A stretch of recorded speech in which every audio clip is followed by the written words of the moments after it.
What if I told you that 3 centuries of history never existed and that our civilization has been artificially aged by a millennium? Well, it sounds like the plot of a fantasy novel, I know, I realize that. And instead it is the centerpiece of a surprising conspiracy theory. There are those who claim that the year in which we live is false. We could be in 1725 instead of 2025. So, let's start with a key concept. Historical time is, after all, a convention constructed by man. So far so good. Whoever controls the calendar controls the narrative of the past. Today we will question the official chronology. The question therefore is it possible that entire historical periods were invented at a desk, inserted into history books without ever having happened? We will essentially explore 2 strands of theories that challenge accepted history. First, the phantom time hypothesis, the alleged theft of 300 years in the Middle Ages. Then we will delve into an even more radical conundrum. The theory that 1,000 years of history were added along with the erasure of a global empire called Tartaria. The magnitude of the topics we are discussing today is truly enormous, so you need to focus, listen, and take your time. It will be a journey through altered dates, ambiguous documents, buildings buried in the mud, and ancient, forgotten technologies. In the end, we will also, of course, give voice to science and reason to compare these ideas with official explanations. Then, as usual, I tell you, it will be up to you to draw your own conclusions. But it is important, in my opinion, to have a broad view on the subject. Some say one thing, some say another, and then everyone chooses their own truth. So sit back and keep an open mind. You are about to enter the realm of doubt about time. Who really wrote our timeline? Welcome to Diaries of the Unknown.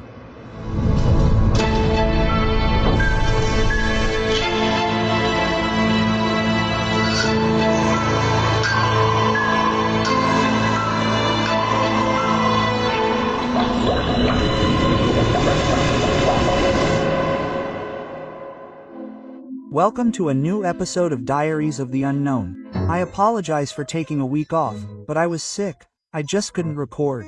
But there's some news that I'll tell you about later in the episode, and above all, I'd like to start by thanking you for your 10,000 subscribers on YouTube. We're growing on all platforms, some more, some less, but we've just reached this milestone on YouTube. I'm very happy, so I'm sending you 10,000 hugs to everyone. I started doing something I've never done before, a podcast, to be honest, and so I'm pleased with where we've come. Thank you very much for all the support you give me in every episode. As usual, I remind you that you can support me, if you want, by liking or following me, giving me a good rating, writing to me, or whatever you can do based on the platform you're using this podcast from. Every support you give by leaving a comment, even a little heart as a comment, already helps this content to be listened to, seen.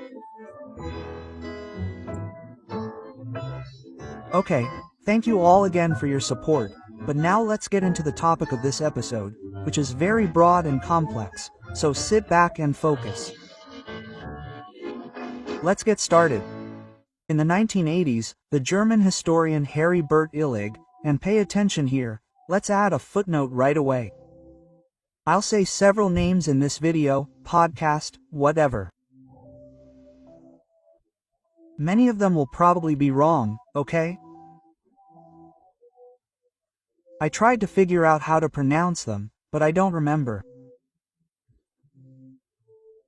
So don't focus on the incorrect pronunciation of some words, otherwise you'll get a life. Sorry. Let's continue. Anyway, I was saying that this German, Harry Bert Illig, launched a shocking theory. About 297 years of the Middle Ages never happened. According to Illig, during the introduction of the Gregorian calendar in 1582, the dates were recalculated incorrectly and the events between 614 and 911 AD were moved or even invented to cover up the mistake. In practice, the early Middle Ages would be a historiographical illusion. 3 non-existent phantom centuries artificially inserted into the chronologies. This hypothesis is known as the phantom time hypothesis. Nothing special.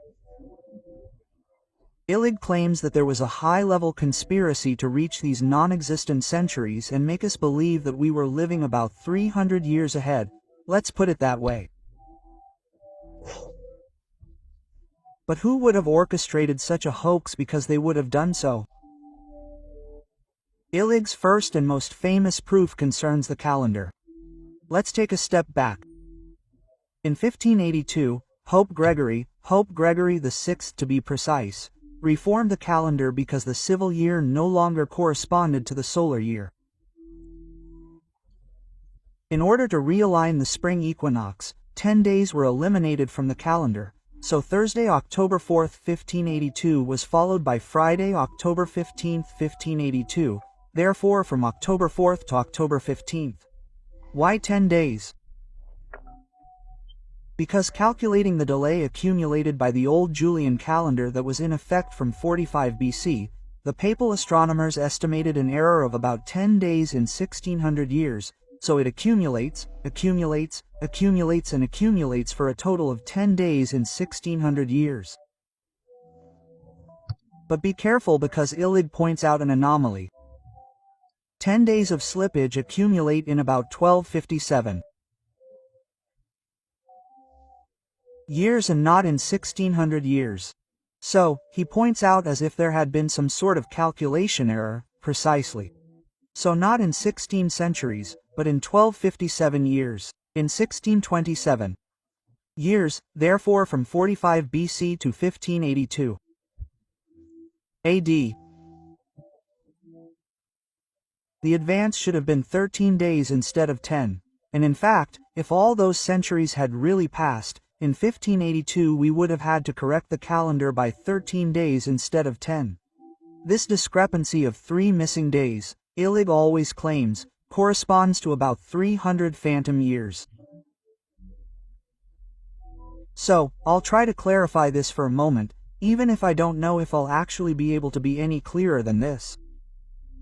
So, they say, by calculating over 1600 years, we've calculated that by losing a bit of time each time we have to add 10 days. Okay, perfect. But Illig says no, girls.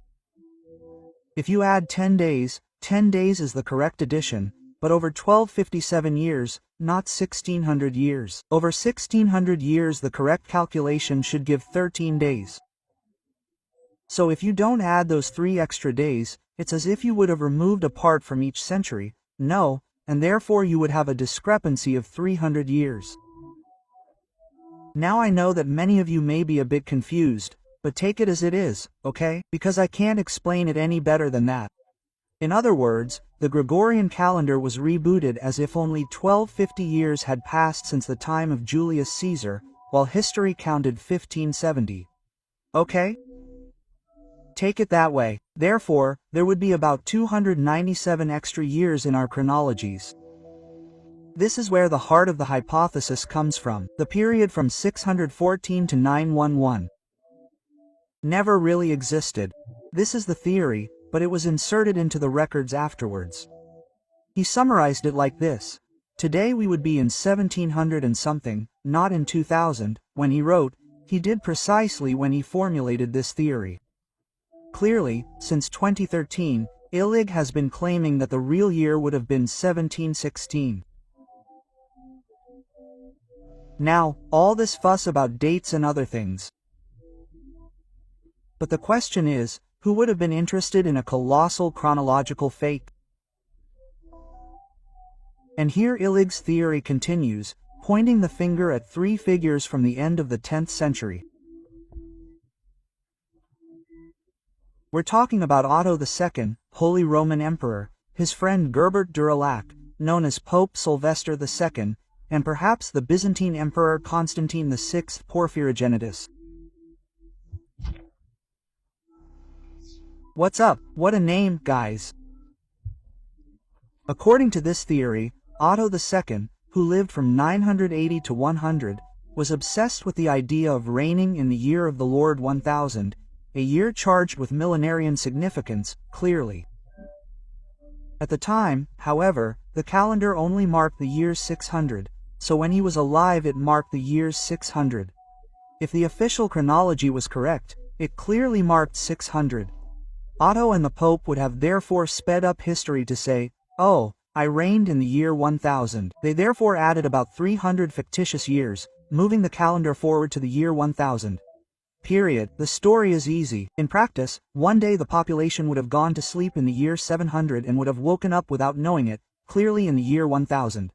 Obviously we are talking about archives, chronicles and court records. Otto and Sylvester, with the complicity of scholars and copyists, would have ordered the rewriting of the dates of documents and annals that had been backdated.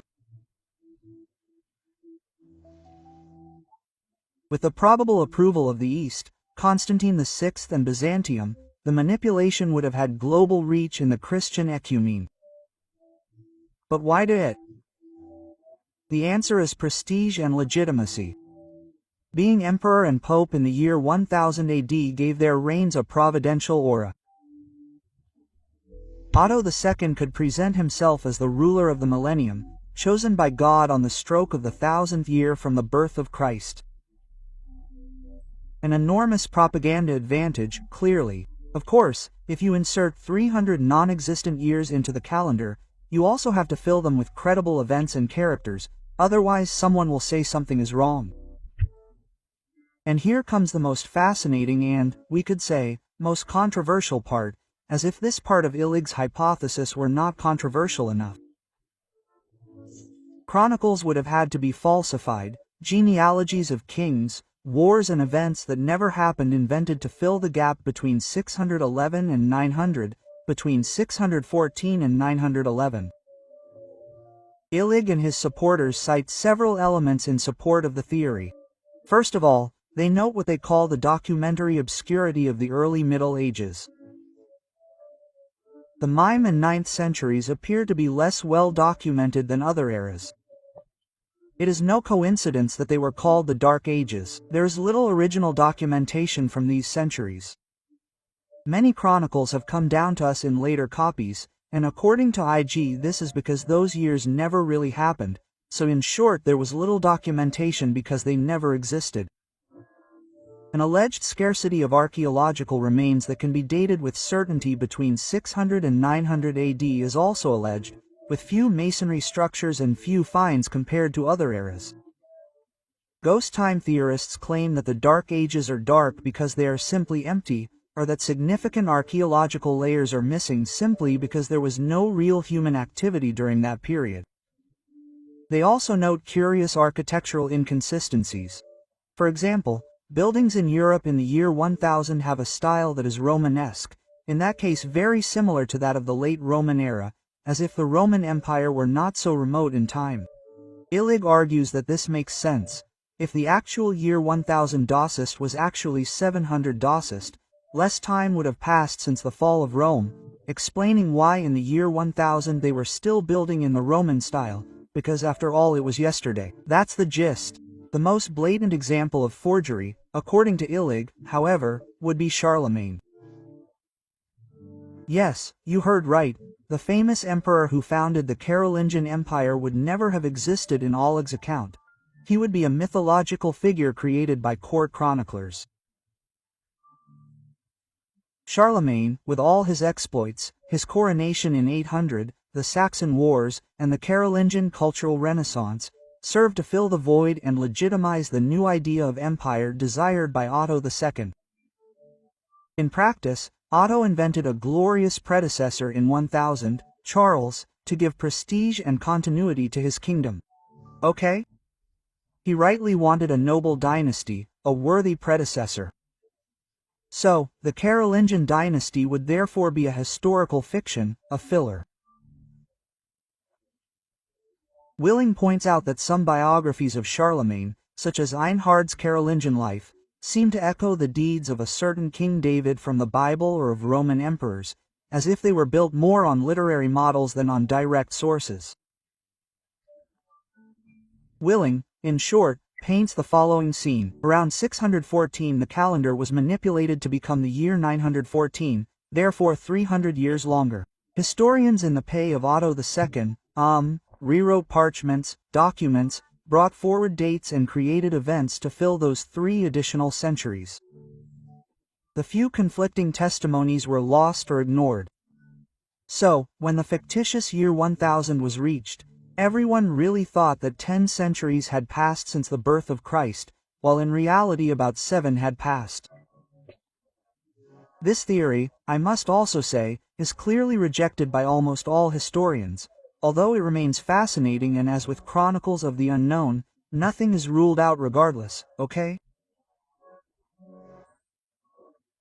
A percentage, even 0.00, could be true and confirm this theory. Let's never close all doors. But be careful, because before listening to the counter-arguments of historians, how they respond to this theory, how they deny these studies by Illig, let's go even further, because there are those who believe that it is not just 300 years, but that we have even made a leap forward of 1,000 years in chronology, and this is where the story becomes even more incredible. Perhaps saying that we have made a leap forward of 1,000 years is almost wrong. Perhaps I should say, 1,000 years of our history are false, but now I'll explain better. In the first part we looked at Illig's theory of phantom time, limited to 300 years in the Middle Ages, but there is in fact a school of thought, as I mentioned earlier, even more radical, which has spread in recent decades, especially in Russia, and which questions almost the entire ancient and medieval chronology. Let's talk about the new chronology of Anatoly Fomenko. These ideas introduce us to curious visual evidence, symbols and inscriptions that, according to some, would indicate not only 300 but as many as 1,000 years of history artificially added. We will therefore explore the so-called J theory and other graphic clues that, for those who support these theories, would reveal the great chronological manipulation. So, who is this Anatoly Fomenko, whom I must have pronounced wrong? He is a Russian mathematician who since the 80s has been promoting a total revision of world chronology. According to Fomenko, history is much shorter than we think. Many events attributed to classical antiquity would in fact be duplicates of events from the Middle Ages. In short, ancient Rome, Greece, and Egypt would not be eras thousands of years away, but reflections of medieval civilizations, much closer. Fomenko argues that before 1600 AD, chronology was widely falsified by various authorities, the Catholic Church, the Empire, the Romanov dynasty, and so on. He completely redraws the timeline. For example, he hypothesizes that the real history from the Bronze Age to the Middle Ages occupies less than a millennium in total. All the great ancient civilizations would be compressed, let's say, and superimposed in time. This is a theory, I realize, that is extremely complex and decidedly outside the academic norm, but I mention it to make it clear that doubts about the official chronology are not isolated to Hillig, but are a theory that has, in short, taken root all over the world. In addition to Hillig, there is an entire movement of pseudo-historians convinced that history has been rewritten and lengthened at will by the victors. Fomenko's new chronology is considered pseudoscience by scholars, but it has gained popularity in certain circles, especially online. Suffice it to say that in Russia up to 30% of the population has felt sympathy for these ideas according to some estimates. Now I know that chaos will break out in the comments with some saying, but it's true, time was falsified, and others saying, don't talk nonsense, everything is documented. Well, then, let's do it this way, we can find a middle ground, okay, for everyone. Let's put it that way. Here, history is documented. It is also true that it is written by the victors, more often than not. It is also true that it can change, okay? There are still mysteries, something that doesn't add up, there always is, it's normal. There can be an error, There can be something that didn't go as we reconstructed it now. It doesn't apply to everything, but there are rare cases in which history is rewritten. Sometimes we can please everyone a little. So let's listen to the theories, let's report the voices of academics and scientists, let's leave a little door open because in the future we may discover that not everything in history went exactly as we were told or as we studied it. Maybe there could be some changes in the future. Okay, so far. For our purposes, Fomenko is particularly interesting because he introduces some intriguing visual clues, anomalies in the dates reported on documents and monuments that we are now going to analyze. Have you ever seen an old engraving or a coin from the 17th century with the date carved on it? I don't know if you are familiar with it, but I'll also put some images now to help you understand. So for those who are watching the part, you will also see the images. Here, often the year is not written as we would expect, for example 1789, but with a strange symbol instead of the initial one. So, the one of 1789, for example, is an example. This would be replaced by a J or an elongated I. What you are seeing are coins, maps, engravings or much more that would provide, again for those who believe in this theory, concrete proof of this manipulation. These people claim that the letter is not a stylized one at all, but a real letter with an independent meaning. In particular, according to Fenko and others, clearly the J stands for Jesus and the I stands for Jesus, but in Latin form, okay? And so the J and that I are not a one, but unus Jesus. In short, it was an abbreviation to say the year of Jesus, equivalent to A for Anno Domini followed by the number of years that have passed since the birth of Christ. So, if that were the case, J 792 would be read as 792. Year of the Lord and not 1792. Do you see where the doubt arose? In the same way, 576 would mean 576 Adco Christo. You lengthened it, okay? Not 1576. In practice, the idea is that an additional millennium was placed in front of the dates with a simple trick of passing off that initial J as the number 1 of the year 1000, okay? 1 of the millennium. Here, in some videos found on the web, even diplomatic documents from the 100s are shown. But why on earth would they have written the year in that way? What did that letter mean? For now, I'll leave you with this question. We'll come back to it in the counter-arguments section. In essence, however, according to this school of thought, we wouldn't actually be in the year 2025, but would therefore automatically be in 1025. This theory goes beyond the league. If it were true, entire parts of the chronology from year 0 to today would have to be compressed. For example, the Roman Empire, instead of having fallen in 476 AD, would be placed around 1476 AD. I repeat that I don't like to state absolute truths and I prefer to analyze the entire range of information, from theories to academic studies, and let you draw your own conclusions. Think for yourself, think, study. Okay? I'll give you the theories, the studies, you have everything, then you do it yourself, okay? Before someone comes along and says, Simone claims that we've lost 1,000 years, Simone doesn't claim anything at all, okay? Oh, there you have it. So all we have to do is move on to the last big piece of the puzzle, the great chronological deception, the supposedly erased civilization of Tartaria, linked to a global cataclysm and forbidden ancient technologies. And here, guys, an incredible, super interesting and also very particular world opens up. It makes you think a lot. So now our journey into the historical unknown takes us outside of Europe and into another of the great alternative narratives, that of Tartaria, a supposed global empire erased from official history. This theory, guys, is closely intertwined with the idea of the falsified millennium.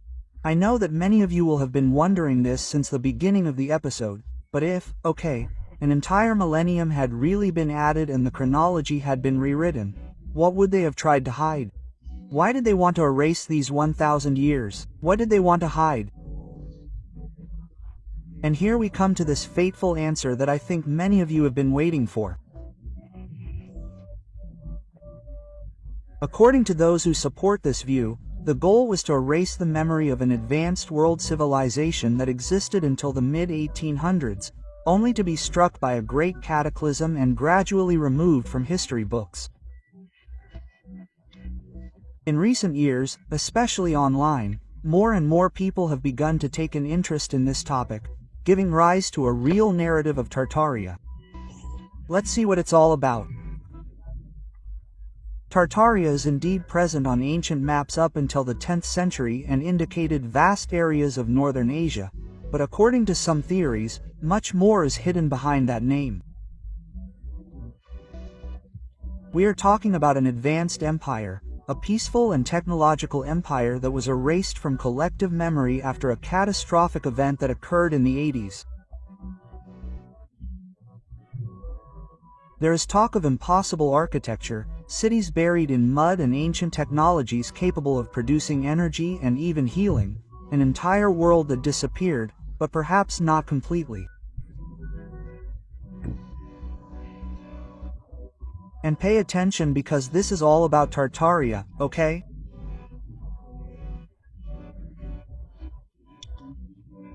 I did a whole special episode in depth where I tell you the whole story of Tartaria, the technologies, the healing powers and the free energy of their technology, which, mind you, is only available to those who support my project with a subscription. We're talking about ridiculous amounts of money, of course, okay? It's 3 coffees a month to support my project, which may not seem like it, but guys, there's a huge amount of work behind it, incredible. I'm essentially the only one doing everything and it's not easy. So, for those who want to support Chronicles of the Unknown, you can subscribe.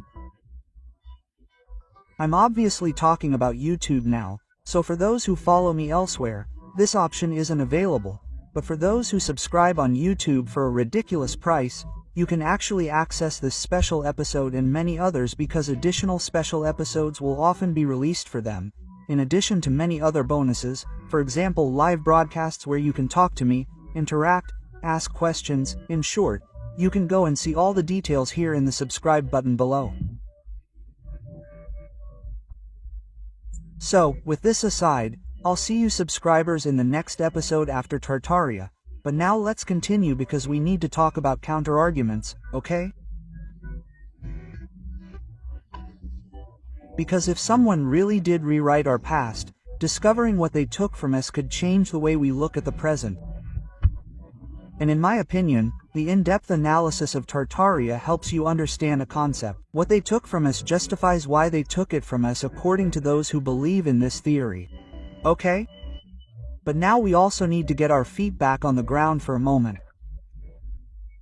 After exploring fascinating theories and hypotheses, the time has come to dim the lights of mystery for a moment and turn on the lamp of verification. Okay? Not to silence alternative theories, but to do what scholars have been doing for centuries, distinguishing between what is suggestive and what is demonstrable. So, let's see what academics have to say and then, of course, you'll have all the elements to decide what your truth is. One of the elements that most strikes those who approach this theory is the presence of the mysterious J or elongated I at the beginning of many ancient dates engraved on coins, tombstones, maps or books written as J792, I634, I776. It has a modern look, it almost seems like a secret code. According to some interpretations, however, that letter is not a number, but a reference to Jesus, as I was saying, and therefore the real dates would be 1,000 years earlier. But the explanation provided by those who professionally study ancient writing, paleographers, that is, experts in the evolution of letters, is much simpler. Between 500 and 700 AD this happened. The letter J did not yet exist as a separate letter. J and I were the same letter, just written slightly differently. Even the number 1 was written as an I, a long I, right? If you think of the Roman numeral 1, it is a bar line, okay? It was often represented with a small curl. Added to this is a fundamental detail linked to the birth of printing. With the typographic characters very close together, the number 1 risked being confused with the letter I, with the L, okay? The lowercase l and with other vertical strokes. To avoid reading errors, printers and engravers began to lengthen the 1 and add a curl, okay? Precisely to make it distinguishable. And that's how visually the number 1 began to resemble our modern J. When instead they wanted to indicate the year of Christ, they used clear formulas like Anno, Domini, Ad, or the complete Roman numerals. In short, what today appears to us as a mysterious J is not a secret symbol. It does not indicate Jesus and does not hide any lost millennium. It is simply an ancient way of writing, the one that today can easily mislead us and lead to the birth of some theories, for example. And what about the centuries that according to some theories were added? To verify this, we look at the sky. Yes, you heard right, eclipses, comets, planetary alignments are precise and calculable events. Ancient European, Arab, and Asian chronicles record them in the alleged phantom centuries and coincide perfectly with modern astronomical calculations. If 300 or even 1,000 years were really missing, the sky would not be back, something would be wrong. Archaeology also confirms that tools such as radiocarbon dating, tree ring analysis, and stratigraphy show continuity between the suspected centuries. The expansion of Islam, the Tang dynasty in China, and the Byzantine Empire, all well-documented civilizations between the 600s and 900s.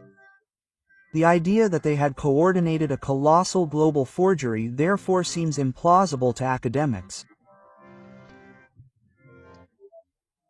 But let's move on to the Mad Flood. So according to the theory, a mudslide in the 800s buried entire cities, and this caused the collapse of Tartary, the Great Tartary.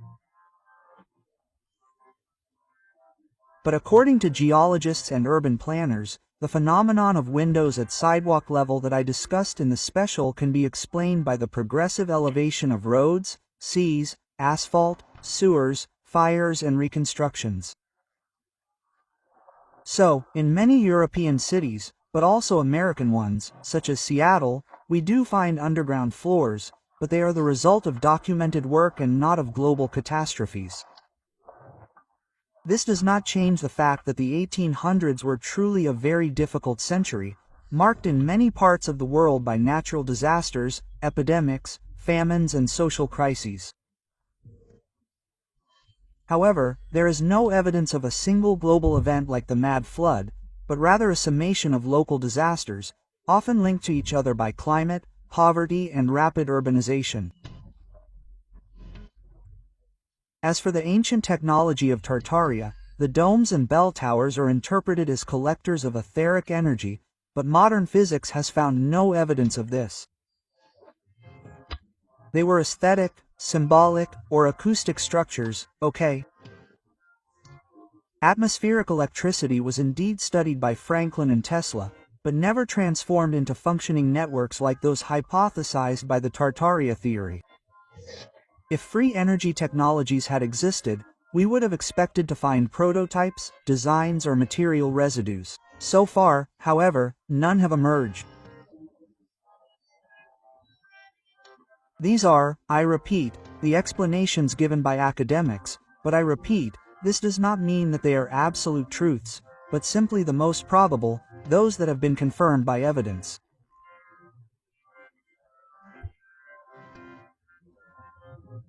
I also know that for each of these explanations put forward by academics there is a conspiracy theory that contradicts it, but we must stop here because if we continue to follow the white rabbit down its hole we will never get out, okay? So you draw your own conclusions, it doesn't matter, okay?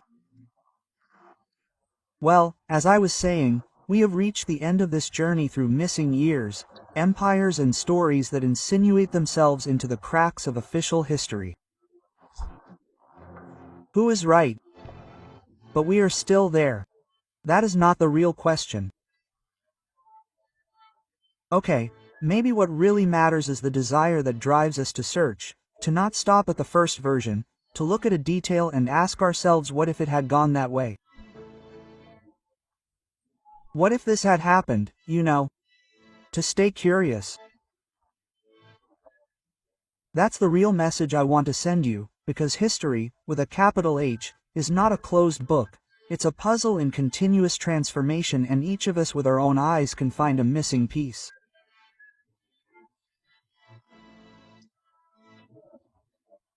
So let me know your thoughts in the comments, always with politeness and respect, which are the cornerstones of my content in general.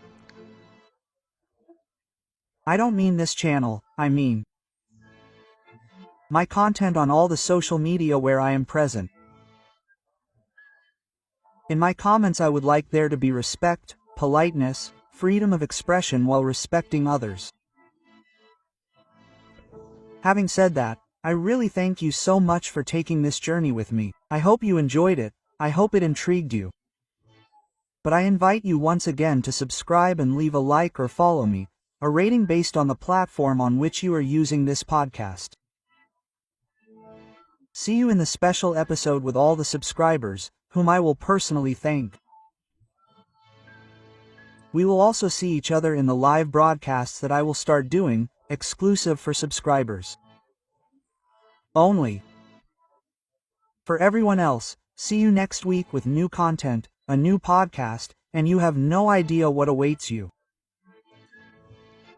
I thank you, send you a kiss, a big hug, and see you on the next journey into the unknown. Ciao.